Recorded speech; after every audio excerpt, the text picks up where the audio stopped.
dans les jours à venir, en église. Je répète encore, dans les jours à venir, si nous-mêmes, nous ne nous retrouvons pas, j'en appelle, père spirituel en Boko, tout le monde a père spirituel à zone télématique. Quand l'église, gouvernement, quand l'église, et où t'as pas nzambe. Il y a des jours où nous allons passer les dimanches à la maison. Toza cacao. Dieu va décider de récupérer ses brebis entre les mains des faux pasteurs qui dispersent son peuple.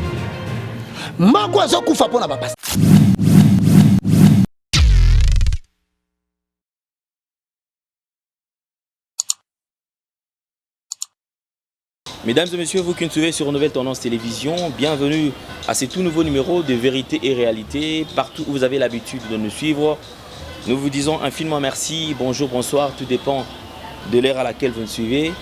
Merci encore une fois de plus de nous avoir accordé une attention si particulière par rapport à cette émission Vérité et Réalité que vous avez toujours aimé, vous avez toujours suivi. Et merci infiniment à notre sponsor, il y a Gianni Sita. Nous sommes pour tout depuis Switzerland, un homme réglo, crédible. Merci à tous nos partenaires qui ont l'habitude de nous soutenir. Merci à celle qu'on appelle véritablement femme d'affaires Chouchou Natatila. Merci une fois de plus à JL Lukombo de Genève. Je penserai à tous ceux-là qui sont vraiment derrière cette émission. Alors je crois que nous prions et nous souhaitons une très bonne guérison à Maman Loris la Congolaise, Malelo. Vraiment, nous prions tous ensemble à ce que nous ayons à la faveur, abattre la. Je sais que rien n'est impossible à Dieu et tout est possible à celui qui croit. Je crois que nous croyons encore à la guérison, nous croyons au miracle. Nous savons que Dieu est le maître des temps et des circonstances. Seul Dieu qui a le pouvoir de décider sur la vie d'un humain. Si Dieu n'a pas encore décidé, je crois que tout ce que nous pouvons faire, c'est en vain. Mais si Dieu décide, si Dieu dit, tu vivras encore longtemps, tu vivras longtemps, tel est notre souhait, parce que vraiment, c'est cher pour nous. Et je crois que Nzamba Rosunga, les Congolais, surtout la communauté congolaise, tous à la moi habitude yabo. C'est-à-dire ceux qui passent, ils ont la tande komoko, na kati ya communauté, tous à la bomoko. Et ça la bande konabiso ya Brazzaville, et ça la bande konabiso ya RDC awa, tous à la toujours dans le même système, même façon à se soutenir, même si on n'a pas grand chose. Mais ceux qui ont traversé ton moko ya passi, apporte de l'aide, apporte une main forte afin qu'on a traversé cette période. Et tant que la période, je crois qu'il y a la reconnaissance. Et à ceux qui ont la reconnaissance, tu seras récompensé par le Très-Haut parce que nous avons mené mon tour. Abattre la kanza mené mon tour, pas molaka. Tant que ça la caméra moussou, tout ça la caté seulement parce que tout ça a besoin à son ser y a ndeko. Moutouana au sunga qui azong c'est là. Mais d'une manière ou d'une autre, Dieu azong c'est la rabiso parce que je sais il y a des gens au bas soutenir pe batu, au soutenir pe moto, au aider pe moto longue na katia passe. Arrivé à un certain niveau, croyant yo komi ko kansa ke yene moto ko zongi c'est là oyo sala la eto bola mo sala la mais au monipe a salé lui pe angote, au monipe et voilà. Et les qui n'ont beaucoup bon, mais un jour peut-être les nabana na yo azongi seli bango. Donc je crois que tous à la toujours la façon à se communiquer bonne humeur, de se communiquer bolingo pour et ça la qui surtout que les bosso. Le virus donc le Covid-19 ronge la RDC puisque les lots qu'on se le dise makam oyo ya coronavirus tant ebandi makambo ebandi koleka ezoleka na Chine, on prenait ça à la légère, on croyait peut-être que c'est vrai, c'est un virus et juste propre pour le chinois, un virus peut-être qui va rester de ce côté-là. Et petit à petit, ça a commencé à se répandre. Et comme côté na Italie, côté et Indie, côté et Indie. Et après, il y a eu des mesures sévères et comment il y a eu vraiment des mesures sévères et comment il après la mesure on a sévère tout le monde est comme il d'un autre pays à un autre tout le monde est malembe tilelo tout le monde. Et aujourd'hui en République démocratique du Congo on nous parle de certains cas, on nous parle aujourd'hui de 18 cas en RDC. Bon, c'est vrai que 18 cas wana eza baka moko oyo to palpété. Le cas récent au to mona kike et ça là que bande kwa meka un peu kolobela moi mingi ezali kaya de konabiso Faustin que nous souhaitons d'ailleurs azala guéri si réellement il est porteur du virus, azala guéri et puis azonga na mboka de ce virus. Je crois que depuis un certain temps il commis déjà kokene na ndenge moko boy.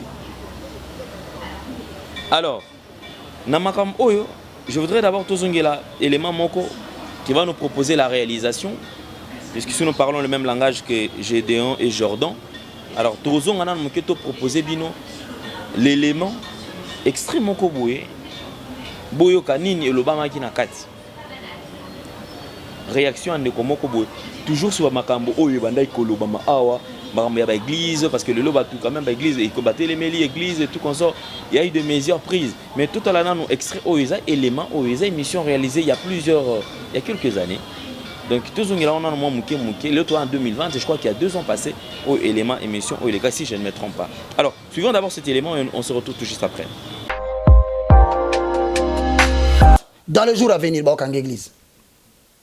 Je répète encore, dans les jours à venir, si nous-mêmes, nous ne nous retrouvons pas, j'en appelle, père spirituel en Boko, Eriangoyo, tout le monde a père spirituel en Zotélématé. Église, gouvernement, église, et où t'as pas Nzambe? Il y a des jours où nous allons passer des dimanches à la maison. Toza Kakao. Quelle raison? Dieu va décider de récupérer ses brebis entre les mains des faux pasteurs qui dispersent son peuple.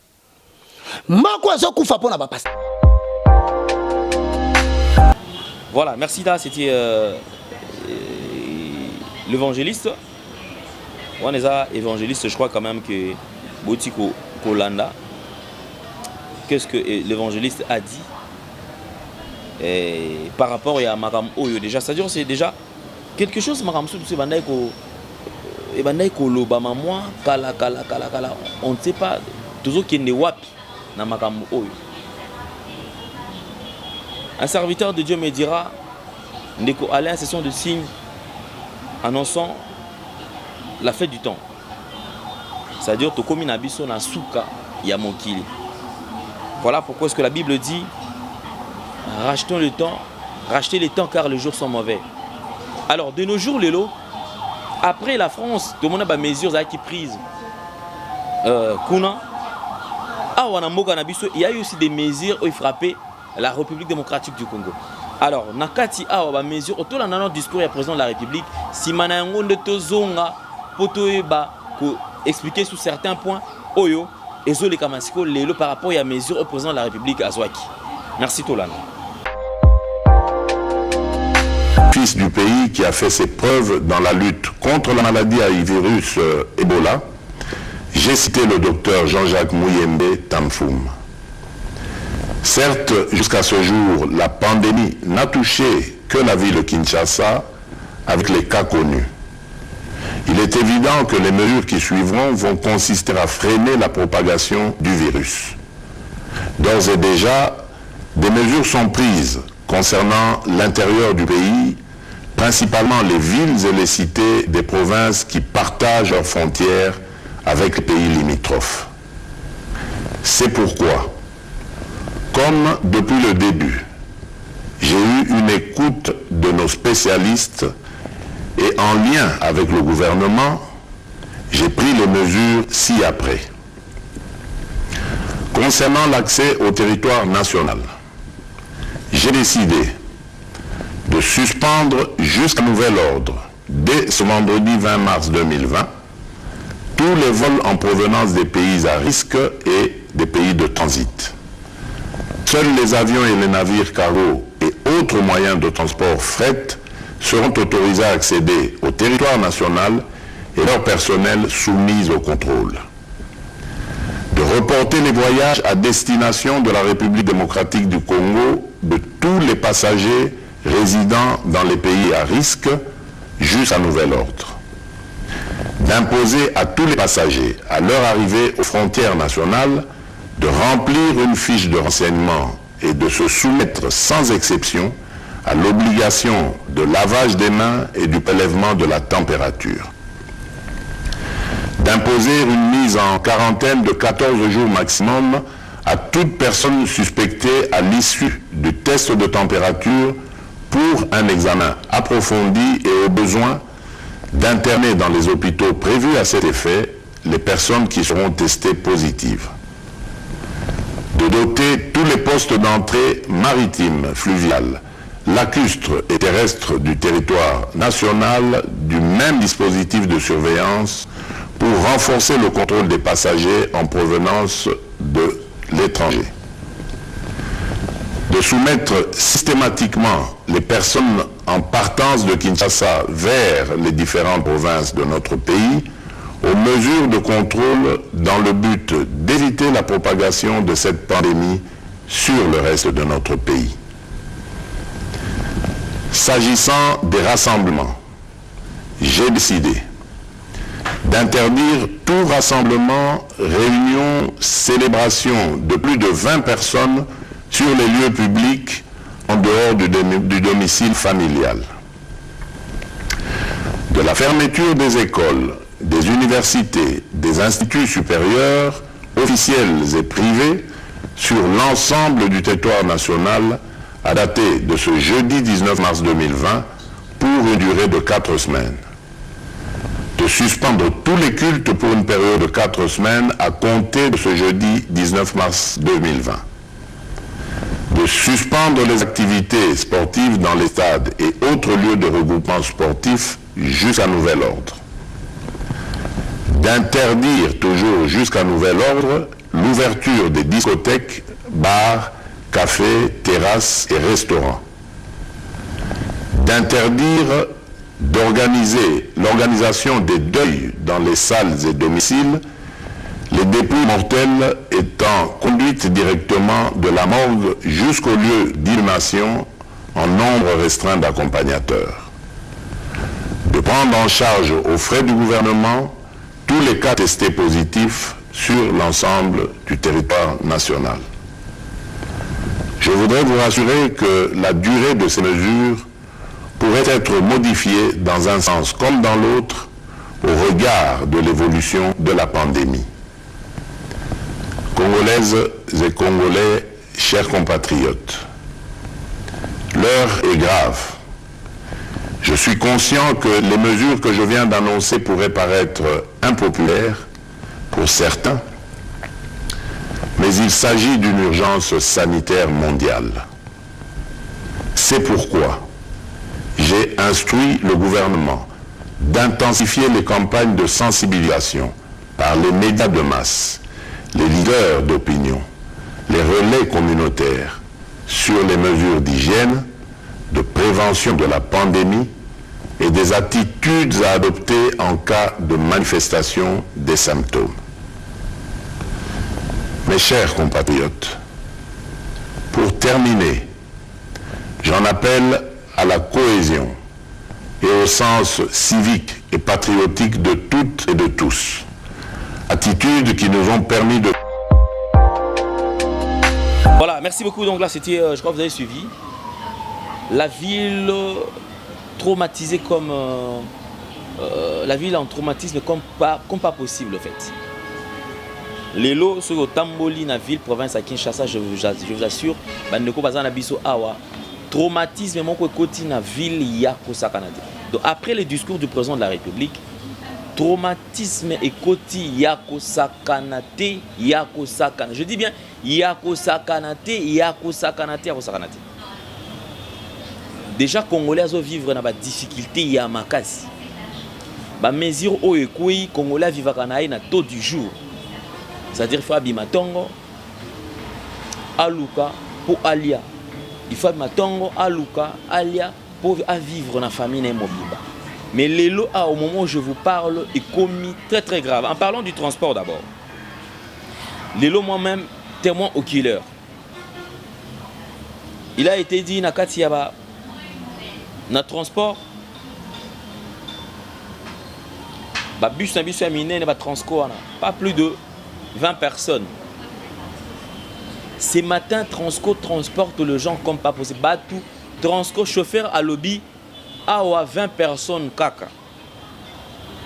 Dans un arrêt, il y avait eu beaucoup de gens. Batu babandi kowele la bazo matana transco tina ba fenêtre. Na transport ah ça. Batu bazo sauter tina ba fenêtre libanda. Donc ça dure receveur a télémi na porte na portière azo zelake akota. Akota batu moko a compter nombre. Akoki atakutu te batindi qui le chauffeur abandi ko boy chauffeur lobi na ko kendete parce que ba ko kanganga. Population et le bibi se peut te ko kende kaka. 207 c'est la même chose. Alors l'on habite son bengango tracasserie pour makambo au police et sali lelo awa police ko kangami tukaya batu ko wele la volant na ba chauffeur en tout cas très grave. Toki na côté bande ko na biso ba we wa kutu na parlons pas ba we wa bango kutu lobi décision na ya 2 personnes ça dure motozo kumba motar na mutu moko na simana ekosimba te trajet o ezalaki koutouane ko foute la 500 francs ba we ba matisi yango 1000 francs trajet o batouane ko foute la 1000 francs ba we ba matisi yango 2000 francs tango tuni bango question ba we ba lobi siko présence ba mesure ya boye carburant akiticité carburant ezaka likolo siko biso to vivre ndenge ni tango zo ma mutu mo na distance apesio 500 francs po oso manango litre ya carburant to okosala na yango ni équation. Alors toujours mituna na makambo oyo les églises ba pasteur to yamba bango ba pasteur ba télémeli mesure oyo à président de la République na ndenge mo osakanate. D'après le pasteur, le président ne pouvait pas donner ce genre de mesures, surtout sur église. Parce que ce virus, c'est un virus diabolique. Et où il y a un monde des ténèbres, makambo ezali makambo spirituel. Et sengela qui atika ba église, le kola lobi ke batuba kendara ba bimara mingite, ba mami batela, atika ta batuba se réfugier na kati église, ba lukelongi na nzambe, ba bela ma na nzambe, afin que nzambe alongi sa biso na virus oyo.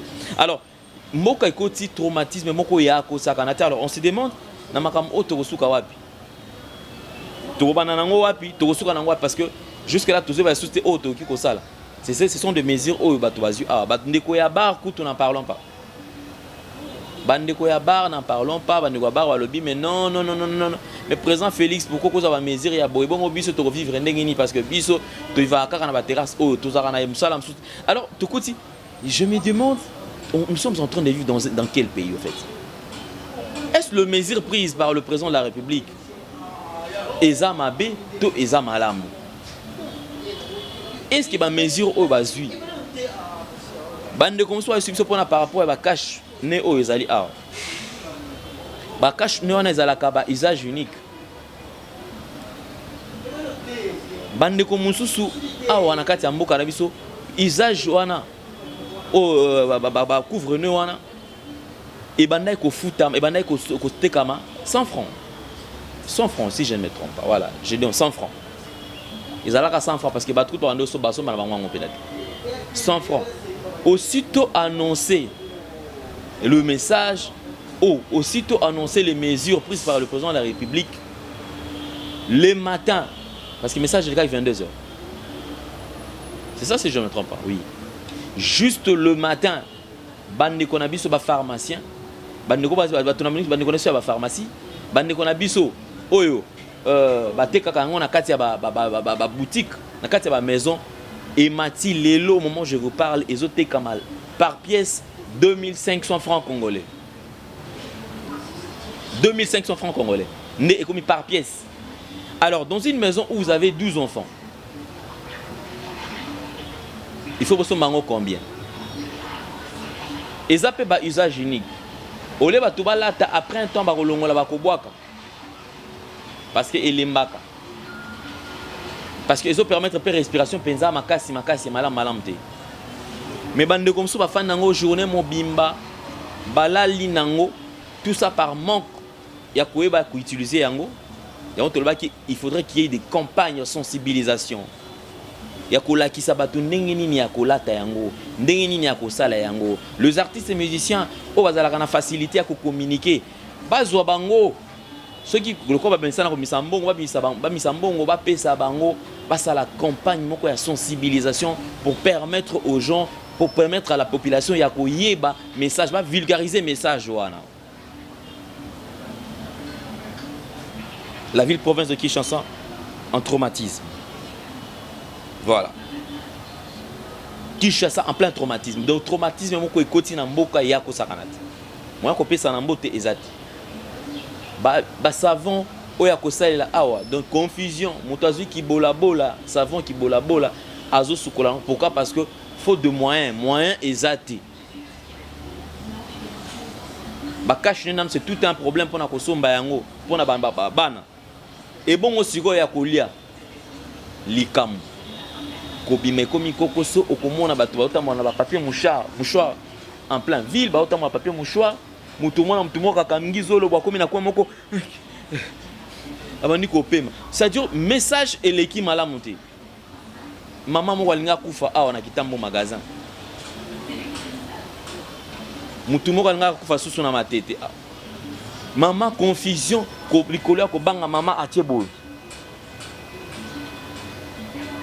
maman a un problème ya asthme problème ya asthme asthmatique mais maman a problème ya asthme wana amikangia ki na mutuka étouffant eleki maman akita na mutuka akom respiration ça malamu te maman akomi kope mama be donc atoki nyonso wana pona nini kozanga koyeba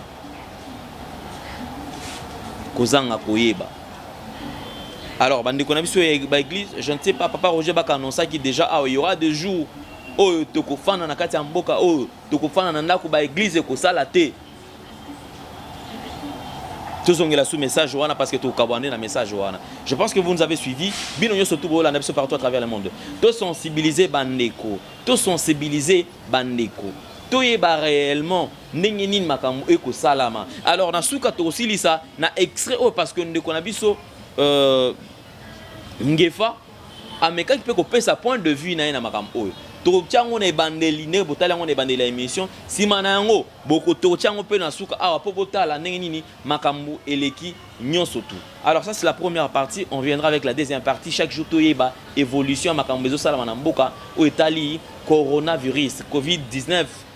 De chaque jour on a tongo to bando ça na nos tranches d'animation oyo ndeko Jordan na ndeko Gédéon bayi baba tie la biso yango na no, c'est-à-dire chaque tongo to kobanda par yango toyeba ndenge nini bato bazo évoluer, qu'est-ce qui se passe na Katia ville, qu'est-ce qui se passe en RDC ndenge nini to bando sala mango et na tout si Dieu fait grâce to bando sala direct on a corrélé makambo toyeba quand même ndenge nini évolution ezali. Merci na Gédéon, merci na Jordan, merci na bino nyon surtout Nzambe abatela biso moko abatela biso nyon surtout Nzambe a épargné biso peuple congolais to ko na kati ya virus oh Nzambe abatela biso nyon surtout abatela batu nyon surtout kimia ezala po biso nyon surtout de circuler comme d'habitude Nzambe abatela biso nyon surtout. Merci beaucoup, au revoir, à la prochaine, bye bye.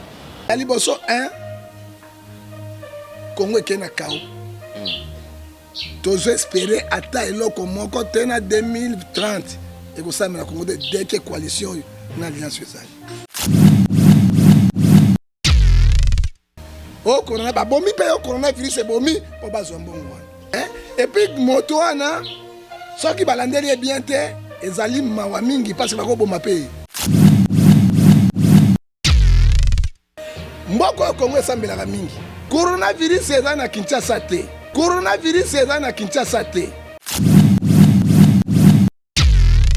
la poche n'a pas aucun wapi alors qu'on trompait toute une république et qu'on senga na gouvernement bazana responsable batiko bagza bato. Les combattants ne sont pas des fous hein au monde monsieur Alain et loko nyonso c'est une négociation hein ya ko finga Tshisekedi Kabila te ya finga nde atelemela nde lamuka so kende pas bango kende bato yo sauté na lobaki ba musique ba d'Angleterre. Moi je t'informe aujourd'hui musique est en Angleterre c'est annulé et puis so on va mettre na cas coronavirus c'est tondi kuna et ko ba tate fali na bino na mission na bino bosalani beaucoup fi pouvoir ekunda bino mais c'est très malheureux nécessaire au moins comme Nzambe la voix du peuple ça va de tuer messieurs on encourager bino kondengwa bon ça na pouvoir les pays bazo ba bato nyonso na ben chaque jour na Warikari na Ruchuru na Butembo na Goma nabike ministre alongi mpona 17 milliards ekoya te